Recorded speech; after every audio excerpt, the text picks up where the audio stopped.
Hello everyone, welcome to my YouTube channel Profoundly Physicist. I'm Shweta.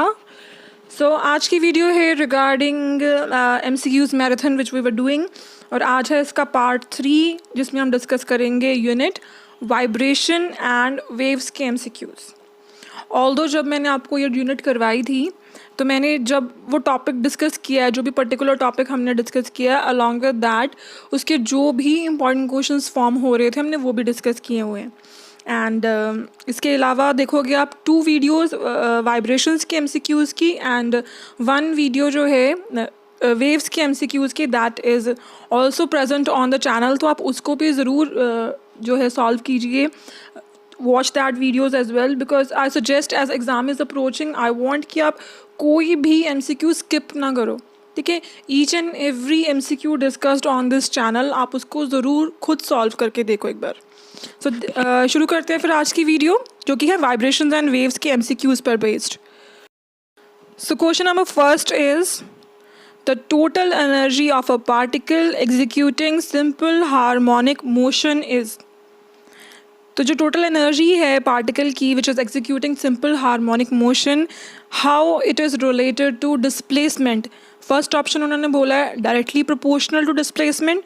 Second है square of displacement के proportional है. Third is independent of X. Fourth is proportional to square root of X. तो question देख के आपको पता चली क्या होगा कि अगर आपको एक्सप्रेशन पता है टोटल एनर्जी का then it's very easy to solve this question. The expression for total energy of a particle executing SHM is E equal to half m omega square a square. So clearly we can see that the energy depends upon angular frequency omega and amplitude and it is clearly independent of displacement. So correct option है यहाँ पर C. So next question is for a particle executing simple harmonic motion, which of the following statements is not correct? Because previous year में जो है statement based questions आए हुए हैं, that's why I have added this question. और जितने भी statement based questions हैं आपने उनको ज़रूर practice करना है. अगर हम बात करें vibrations and waves की, syllabus जो है that is clearly divided into 11th class and BSc. Because अगर पेपर देखें तो क्वेश्चंस जो आए हुए हैं वो 11th क्लास में से आए हुए हैं एंड BSc में से भी क्वेश्चन है. जो थ्योरेटिकल क्वेश्चंस हैं factual ones and statement based वो सारे के सारे क्वेश्चंस 11th क्लास में से हैं. सो आई सजेस्ट कि जो ये वाले क्वेश्चंस हैं इनको सॉल्व करने के लिए आप जो आपकी 11th की बुक है जो उसमें ऑसिलेशंस चैप्टर है, जो चैप्टर के एंड में जितने भी क्वेश्चंस हैं उन सब क्वेश्चंस को आप ज़रूर सॉल्व कीजिए. ठीक है, only then because all these questions are pick from there. आपको ये BSc की बुक में क्वेश्चंस नहीं मिलेंगे, ये सारे 11th में से क्वेश्चंस फॉर्म हो रहे हैं. जो BSc के क्वेश्चंस हैं जो एग्ज़ाम में आए हुए हैं दे आर जनरली न्यूमेरिकल्स. ठीक है, तो उनमें आप फार्मूलाज का ध्यान रखेंगे. But for these type of questions 11th के ऑसिलेशन चैप्टर के जो क्वेश्चंस हैं उनको आप ज़रूर सॉल्व कीजिए. सो इस स्टेटमेंट बेस्ड क्वेश्चन का पहले आंसर देख लेते हैं क्या है. फर्स्ट उन्होंने ऑप्शन बोला है total energy is always directed towards a fix point. Second is restoring force is always directed toward a fix point. Third is restoring force is maximum at the extreme position. Fourth is acceleration of the particle is maximum at the equilibrium position. So you have seen कितना अच्छा question है ये, because एक question में ही उन्होंने आपकी पूरी theory check कर ली कि कितनी आपकी थ्योरी स्ट्रांग है. ठीक है, तो इसका करेक्ट ऑप्शन जो है that is D, that at equilibrium position the velocity of a particle in simple harmonic motion is maximum and consequently its acceleration is minimum. उन्होंने बोला था इनकरेक्ट स्टेटमेंट कौन सी होगी. उन्होंने क्वेश्चन में फोर्थ ऑप्शन में कहा था कि इक्विलिब्रियम पोजीशन पर एक्सेलरेशन मैक्सिमम है, जो कि इनकरेक्ट है बिकॉज इक्विलिब्रियम पोजीशन पर वेलोसिटी मैक्सिमम होती है.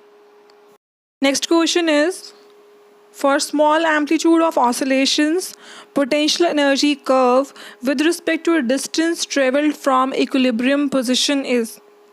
ठीक है, अगर amplitude small है in that case जो potential energy curve होगा with respect to a distance when it is traveled from equilibrium position that will be of which shape हमें वो बताना है. So the formula for potential energy is U is equal to half kx square. जो equation of parabola है that is y square is equal to 4ax. So this equation can be rewritten like x square equal to 2u/k. ठीक है, तो अगर हम इस equation को देखें और कंपेयर करें तो ये this is comparable to the equation of parabola. So यहाँ से हम ये प्रोडिक्ट कर सकते हैं कि अगर एम्पलीट्यूड स्मॉल है इन दैट केस क्या होगा, जो पोटेंशियल एनर्जी कर्व है with respect to displacement will be parabolic. So a option will be correct. तो ये जो टॉपिक है total energy, potential energy, kinetic energy का, this is very important one because इनके फार्मूलाज आपको पता होने चाहिए तीनों के. इनके बेसिस पर न्यूमेरिकल फॉर्म हुए हैं, इनके बेसिस पर जो है स्टेटमेंट बेस्ड क्वेश्चंस हैं, या फिर ये पूछा जाता है कि कौन सी एनर्जी कहाँ मैक्सिमम है, कहाँ मिनिमम है. सो दीज 3 पॉइंट्स जो है आपको एनर्जीज़ के रिगार्डिंग ज़रूर पता होने चाहिए. सो नेक्स्ट क्वेश्चन देख लेते हैं क्या है. In which of the following positions is the potential energy minimum in SHM? तो यहाँ पर पोटेंशियल एनर्जी की जगह काइनेटिक एनर्जी, टोटल एनर्जी भी आ सकता है, मिनिमम की जगह मैक्सिमम भी आ सकता है, या फिर पोजीशन स्पेसिफाई हो सकती है कि पोटेंशियल एनर्जी एक्सट्रीम पोजीशन पर क्या होगी, मिनिमम, मैक्सिमम, ज़ीरो. ठीक है, तो इस तरीके से ये पॉइंट्स आपको ज़रूर पता होने चाहिए. सो पोटेंशियल एनर्जी मिनिमम कहाँ होती है? Eight. So the correct option for this is mean position, because at mean position kinetic energy is maximum and potential energy is minimum. So the correct option for this is option 2. So next question is in which of the following positions is the kinetic energy maximum in SHM? तो kinetic energy कहाँ maximum होती है? Where potential energy is minimum, and that is mean position. ठीक है, so the correct option for this is mean position. Next question is a simple pendulum is set into vibrations. The bob of the pendulum comes to rest after some time due to. ठीक है, एक simple pendulum है जिसको आपने जो है oscillation provide की है by displacing it from mean position. तो उसके बाद जो है वाइब्रेशन सेट हो जाती हैं, and after some time that comes to rest. What is the reason behind it? So इसका करेक्ट ऑप्शन है एयर फ्रिक्शन. ठीक है, बिकॉज जो एयर की फ्रिक्शन है, because of that oscillations ultimately die out. So correct option is A.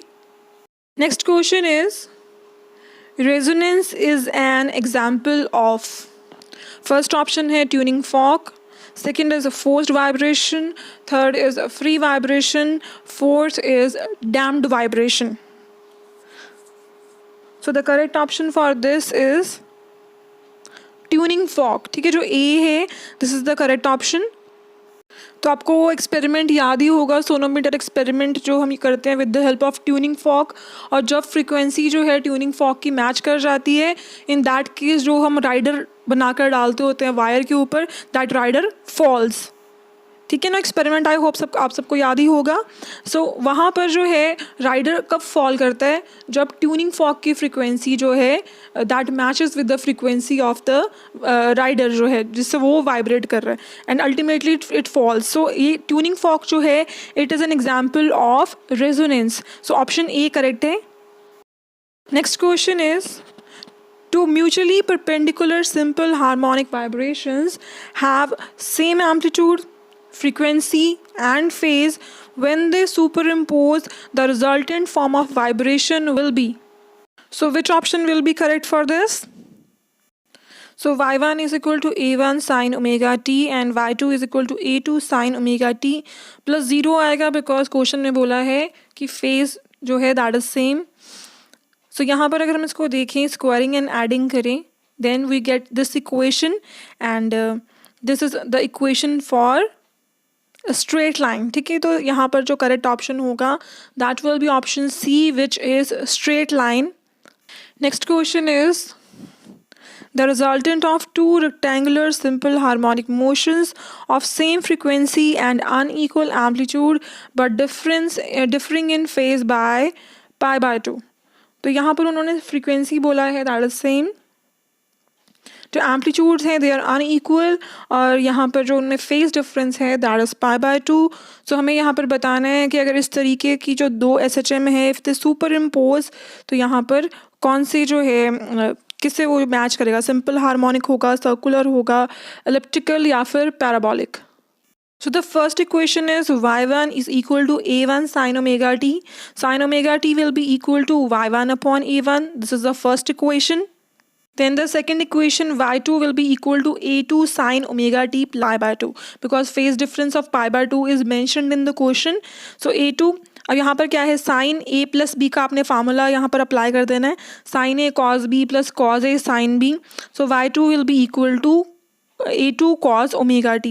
So we can say cos omega t is equal to y2 upon a2. The next step will be squaring and adding these two and the final equation will be of ellipse. So इस तरीके से जो correct option होगी that is ellipse and the path followed will be elliptical.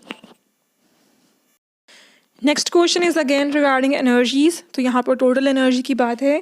The total energy of a particle executing SHM is proportional to.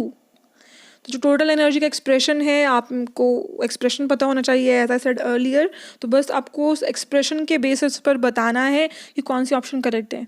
As you can see this question has come multiple times in various exams. So important question है ये. So the expression is half m omega square a square.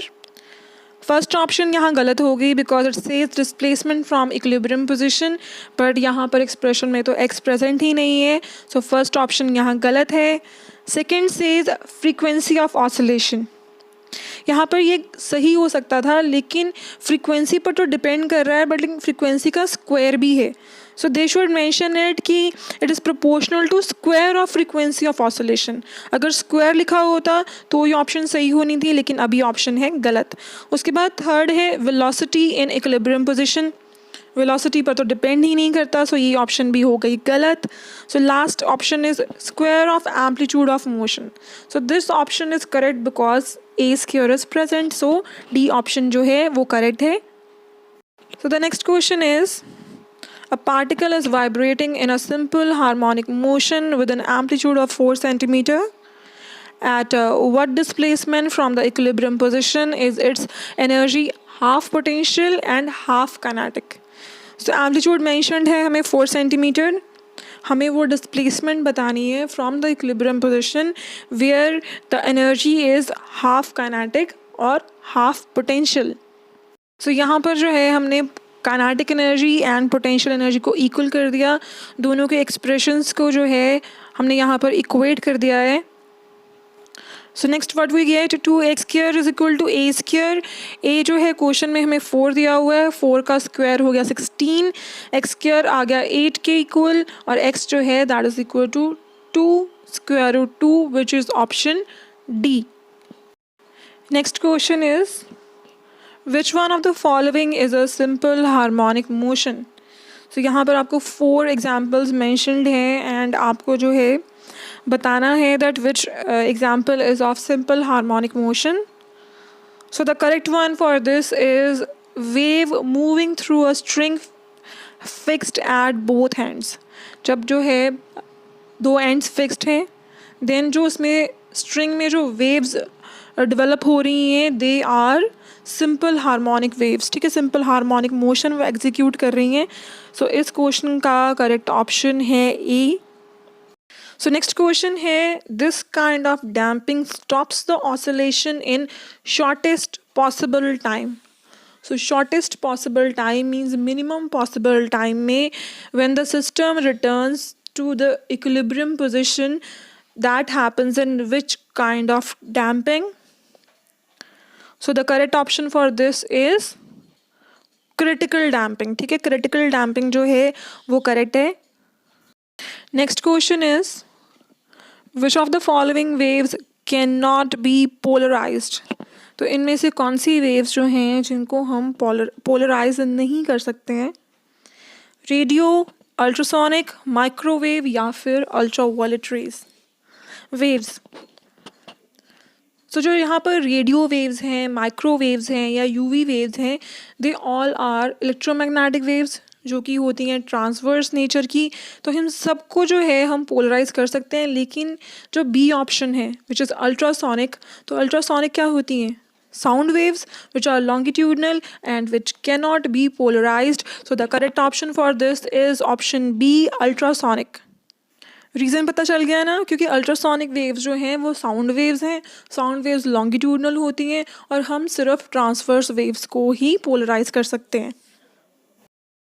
Next question है विच of the following is correct for stationery waves.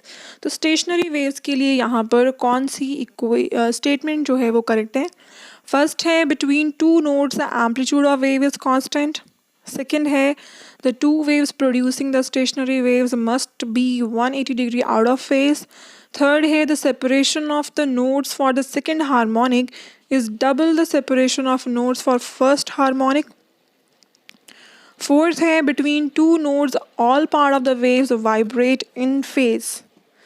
So correct option जो है इसका that is option D.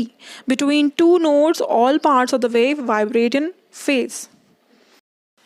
So next question is the frequency of a body moving with simple harmonic motion is doubled if the amplitude remains the same.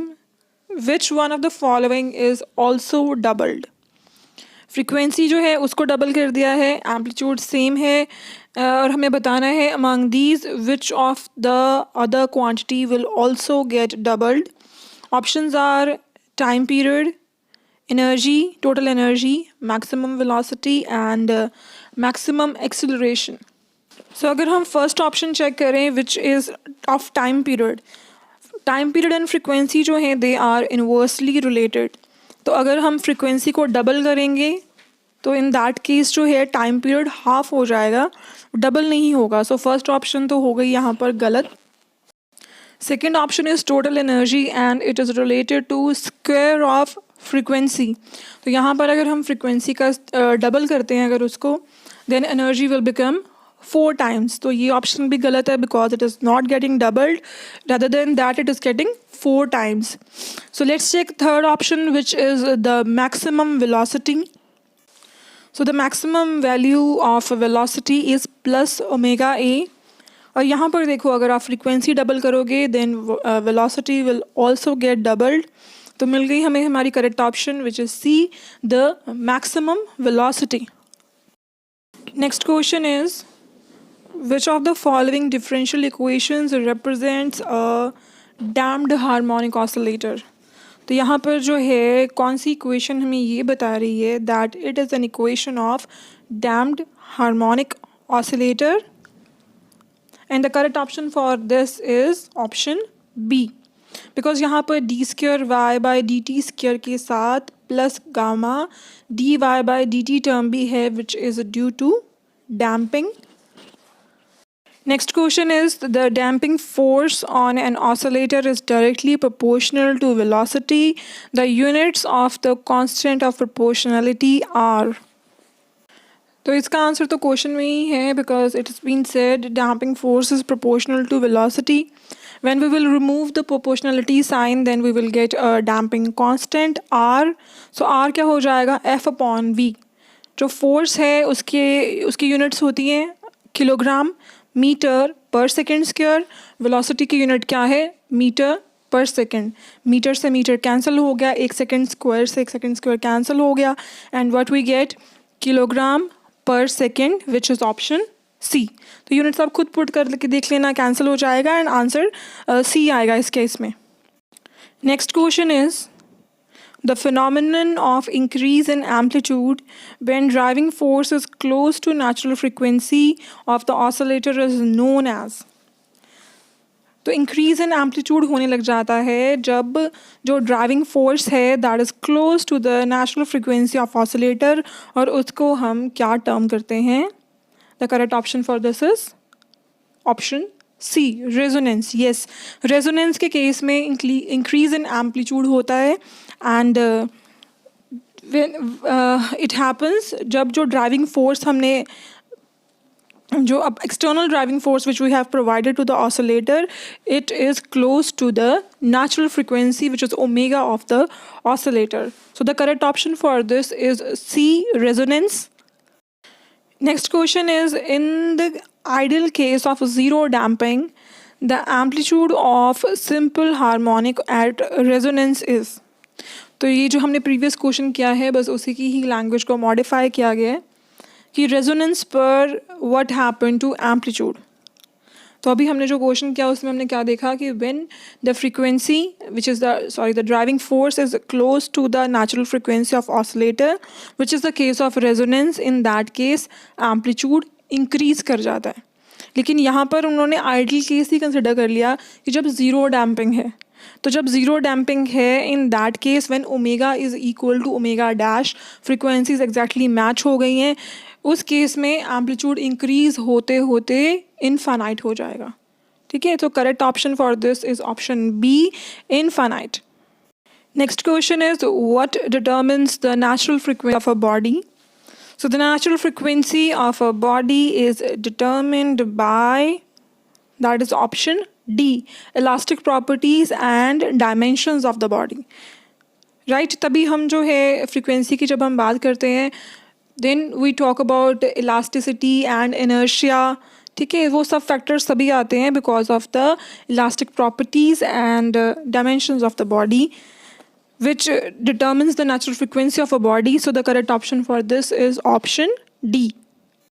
Next question is, under what condition angular frequency omega of the damped oscillator would be equivalent to the angular frequency omega of the sigma is written over here, sigma of the undamped oscillator.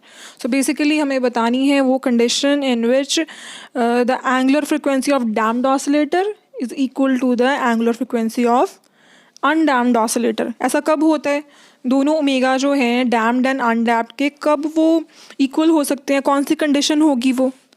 सो यहाँ पर 4 options given है। Velocity अगर small है, second is damping constant is small, damping is large, fourth है force applied is small.